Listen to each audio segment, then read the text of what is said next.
बिस्मिल्लाहिर्रहमानिर्रहीम। इय्याका नअबुदु व इय्याका नस्तईन।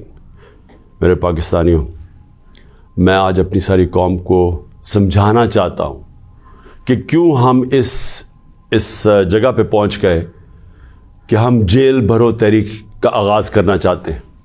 इसकी क्या वजह है? देखें, सारी दुनिया में कौमें किसी कानून के तहत चलती हैं। कानून क्या होता है? वो आइन फैसला करता है कि क्या कानून में जायज़ है और कौन सी चीज़ नाजायज़ है। जब से ये इम्पोर्टेड हुकूमत आई है, इस मुल्क के आइन और कानून की धज्जियाँ उड़ाई गई हैं। हालात ये हैं कि अदालतों की भी बातें, उनके अहकामात ना पुलिस सुनती है, ना ये रियासत सुनती है। मैं आपको मिसाल देता हूँ कि अभी हाल ही में जब ये इम्पोर्टेड हुकूमत भाग रही थी इस्लामाबाद के लोकल गवर्नमेंट इलेक्शन से, तो अदालत ने कहा कि फौरी तौर पे डेट दो, बल्कि उन्होंने तो कहा कि 48 घंटे में करवाओ। अभी तक कोई महीना होने लगा है तकरीबन, अभी तक इलेक्शंस नहीं हुए। उसके अलावा जिस तरह फंडामेंटल राइट्स, जो बुनियादी हकूक़, जो हमारा आइन हमें हमारे बुनियादी हकूक़ की हिफाजत करता है, हालात ये हैं कि लोगों को उठाया जाता है। कितने लोगों को, सोशल मीडिया के लोगों को उठाया गया, उनको तशद्दुद किया गया उनके ऊपर, सिर्फ इसलिए कि उनकी कोई ट्वीट थी, उसके ऊपर उठाया गया, तशद्दुद किया गया। अभी तक कई ऐसे लोग हैं जिन्होंने जिस तरह का तशद्दुद किया गया, अभी तक उनका ज़हनी तवाज़ुन ठीक नहीं हुआ। आज़म स्वाति, कौन सा आइन, कौन सा कानून इजाज़त देता है कि एक ट्वीट के ऊपर नंगा करके उसके ऊपर तशद्दुद किया जाए, और फिर जब वो फिर से उसको जेल में डाला जाता है और फिर उसको कोई 30 उसके ऊपर FIR कोई बलूचिस्तान सिंध में की जाती है। शेख रशीद, आइन उसको अदालत उसको ज़मानत देती है, उसके बावजूद उसको उठा के ले जाते हैं और उसके ऊपर केसेस सिंध और बलूचिस्तान में कर देते हैं। फवाद चौधरी, अदालत 4 दफ़ा कहती है IG को कि पेश करो फवाद चौधरी को अदालत में, और वो उसको इस्लामाबाद ले जाते हैं। तो ये तो मैं थोड़ी मिसालें दे रहा हूँ। जो शहबाज गिल से हुआ, कस्टोडियल टॉर्चर, तशद्दुद, ये पाकिस्तान के कानून के ख़िलाफ़ है। तशद्दुद भी हुआ और उसको कोई रिलीफ नहीं मिली, और फिर डराया धमकाया गया और केसेस किए गए। पुरअमन एहतजाज हमारा था 25 मई को, उसके ऊपर जो जुल्म किया गया, कौन सा कानून और आइन एक जमहूरियत में इजाज़त देता है कि पुरअमन एहतजाज के ऊपर तशद्दुद करो? इन्होंने 3 धरने हमारे अगेंस्ट दिए और लॉन्ग मार्चेस की, किसके ऊपर हमने कोई सख्ती की? तो मैं तो ये थोड़ी सी मिसालें दे रहा हूँ आपको कि हमारा सारा जो हमारे आइन और कानून के ऊपर जो एतमाद है हम इस कौम का, वो उठता जा रहा है। और बल्कि हमें ये खौफ है कि जो अब आइन, जो जमहूरियत बेस होती है जिस आइन के ऊपर, और जमहूरियत के अंदर वाज़े तौर पे है कि 90 दिन के अंदर इलेक्शंस करवाने पड़ेंगे। हमने अपनी 2 हुकूमतें पंजाब और सिंध में क्यों गिराई, डिज़ोल्व की? खुद कोई ऐसे नहीं करता।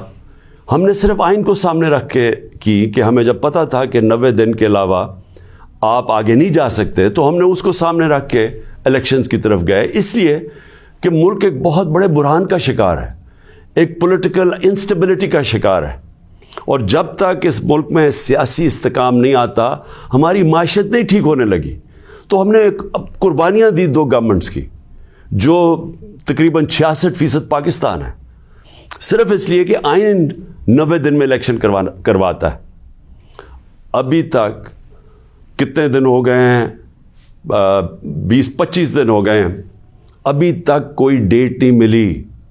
दोनों इलेक्शन कमीशन और ये जो 2 हुकूमतें, जो 2 गवर्नर्स हैं, उन्होंने डेट्स नहीं अभी तक दी, और ये सीधी पाकिस्तान के आइन की वायलेशन है।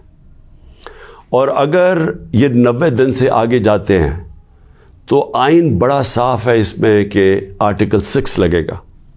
ये सारी कौम अब देख रही है पाकिस्तान की अदालतों की तरफ, और मैं ये वाज़ेह करना चाहता हूँ, ये वो पाकिस्तान में वक्त आ गया जो जस्टिस मुनीर मोमेंट हम कहते हैं, कि एक दफ़ा डॉक्ट्रिन ऑफ नेसेसिटी के तहत हमारी जो इस कौम का डाउन स्लाइड शुरू हुआ है, जो निचला सफ़र शुरू हुआ है, वो जो फ़ैसला था کہ ڈاکٹرن آف نیسیسٹی کے تحت آئین کو پیچھے ہٹا کے ہم نے طاقت کے ساتھ ہماری عدالتیں گئی.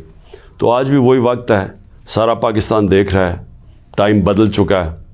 اگر یہ ہم نے دیکھا کہ اس سے آگے جاتے ہیں تو ہم نے یہ پلان کیا ہوا ہے کہ ہم نے اپنے آئین, اپنے ملک کے قانون کے رول آف لاء کے لیے, انصاف کے لیے ہم نے یہ جیل بھرو تحریک کا فیصلہ کیا, کیونکہ ہمیں کوئی نظر نہیں آ رہا کہ یہ جو وہ لوگ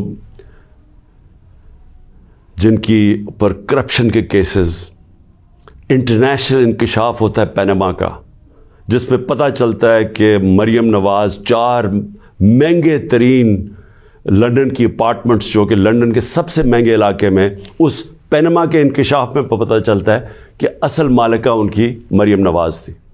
اس کے بعد سارا ٹرائل ہوتا ہے, سزا ہوتی ہے. تو ان کے اوپر تو کوئی ایسا تشدد نہیں ہوا, ان کو تو جیل میں رائلٹیز کی طرح رکھا گیا. ان کے ذرا دیکھیں جیل میں کیسے جا رہے تھے. تو یہاں ٹویٹس کے اوپر تشدد کیا گیا. تو اس لیے 2 راستے ہمارے سامنے. ایک راستہ یہ ہے کہ ہم توڑ پھوڑ کریں, انتشار پھیلے گا ملک میں, سڑکیں بند کریں, پتھراؤ کریں, پہیا جام سٹرائک کریں. تو ملک کے تو آگے حالات وہ ہیں, پاکستان کی تاریخ میں معیشت ادھر تک نیچے نہیں پہنچی جو انہوں نے پہنچائی ہے, اور یہ ہم سب کو پتہ تھا ہونا ہی ہے. اور ہم نے جو اس وقت ان کے ہینڈلرز تھے ان کو واضح کر کے بتایا کہ اگر آپ نے سازش کر کے حکومت گرائی گئی, ان سے نہیں سنبھالی جائے گی, اور نہیں سنبھالی گئی. تو آج کبھی بھی اتنا بڑا اکنامک کرائسس نہیں آیا جو آج پاکستان میں ہے. کبھی عام لوگوں کی زندگی میں اس طرح کی مہنگائی نہیں آئی جو آج آئی ہے. جو بے روزگاری بڑھتی جا رہی ہے, ایک طرف مہنگائی بڑھ رہی ہے, بے روزگاری, تو ملک کے معاشی حالات تو بہت برے ہیں. تو ہم اس لیے اس کو سامنے رکھ کے, اور 26 سال کی سٹرگل میں کبھی بھی ہم نے انتشار کی پالیٹکس نہیں کی. لہٰذا یہ پرامن طریقے کا احتجاج ہے جیل بھرو تحریک. میں آج اپنے سارے کارکنوں کو, بلکہ میں تو پاکستانی عوام کو بھی یہ کہتا ہوں کہ یہ اس وقت آپ پالیٹکس نہیں کر رہے ہیں, آپ اپنے ملک کے لیے جہاد لڑ رہے ہیں, حقیقی آزادی کی جنگ لڑ رہے ہیں. میں آج آپ سب کو کہوں گا کہ میرے اپنے کارکنوں کو کہ جو ہمارے ضلعی صدر ہیں, ڈسٹرکٹ پریزیڈنٹس جو ہیں, ان کے اوپر رجسٹریشن شروع کریں. کہ جنہوں نے ہم پہلے ہر پاکستان کے شہر میں ہم جیل بھرو تحریک شروع کریں گے, تو پہلے میں چاہتا ہوں کہ والنٹیئرز اپنی رجسٹریشن کریں, اور اس کے بعد میں پھر آپ کو ڈیٹ دوں گا کس دن ہم نے جیل بھرو تحریک کا آغاز کرنا ہے. اور اس کی چند دنوں کے اندر ہوگی, اور اس لیے میں چاہتا ہوں کہ جلدی جلدی آپ اپنی آپ جو رضاکار ہیں وہ سامنے آئیں.